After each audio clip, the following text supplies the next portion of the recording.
Well, you're going to love our next interview. Of all the people that we managed to track down in the Hajj is a Hollywood movie actor, Omar Reagan, now a Muslim. Thanks so much for joining us. You've acted in the movie Rush Hour 2 as a double for Chris Tucker. Tell me about how you went from Hollywood to Hajj. That's an amazing journey in itself. Yeah, when you put it like that, it kind of, I don't know. It's the first thing that comes to my mind, like, wow, how did I get here? I can say I'm grateful. I know my mother, she converted to Islam when I was young, but I grew up making a lot of mistakes. We won't get into that. Yeah, please don't tell nobody. Don't tell nobody. But then I started working, and I was always raised to be a good person. And then I joined up with this group called the Canadian Dawah Association, which I ended up being the program developer for it. And we started doing little functions like Stop the Violence and things in Canada and things in the U.S. And then they said, hey, we're sending you to Hajj. And I was like, what? And I didn't feel like I was ready, so I started trying to study, and I came last year. All right, now, as I mentioned, you've doubled for Chris Tucker. You know what I'm going to ask you? I got to ask you, what would Chris Tucker say if he was on Hajj? He'd probably say something like, hey man, it's a lot of people and they pushing me. No, he can't say. It's all for Allah, man. All for Allah. It's only one God. Numerous of things. And you know this, man. They do this. I got new life.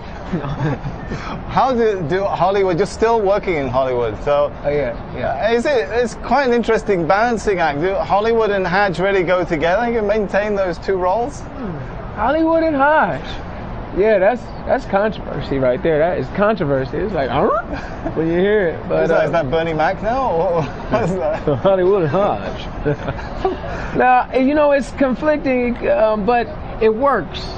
Because Hollywood teaches you kind of like put on this, be a fake person, be another person, and Hajj teaches you to really be yourself. It strips you of everything that you thought was so important and everything that you really fight for. It's about me and what I need. And Hajj, man, you know, you sleep on the ground, you know, you wear nothing, as you can see.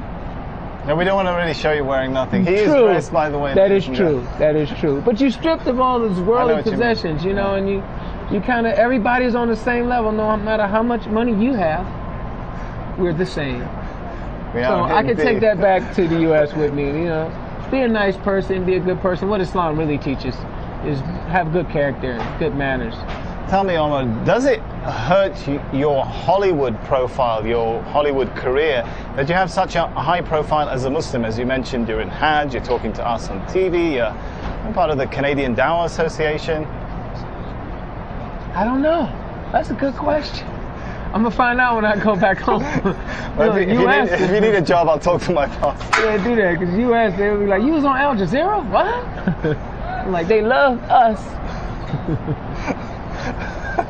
It's been good talking to you, Omar Reagan. It's been good talking to you too. I'm going to let you get back to the other rush hour. This is more like rush hour 10. It took us about 3 hours and 15 minutes to get you out here. I don't want to even think about how long it's going to take to get you back. Yeah, what is the opposite of rush hour? Slow motion over here, boy. You can't go nowhere. It's just too many people. They in mountains and everything. It's beautiful though. It is beautiful. Omar Reagan, you have yourself a beautiful Hajj and a safe trip home. All right, nice talking to you. Man. Thank you. We'll be continuing the coverage from the heart of the Hajj in the days to come, but for now I'm going to hand you back to Imran in the studio.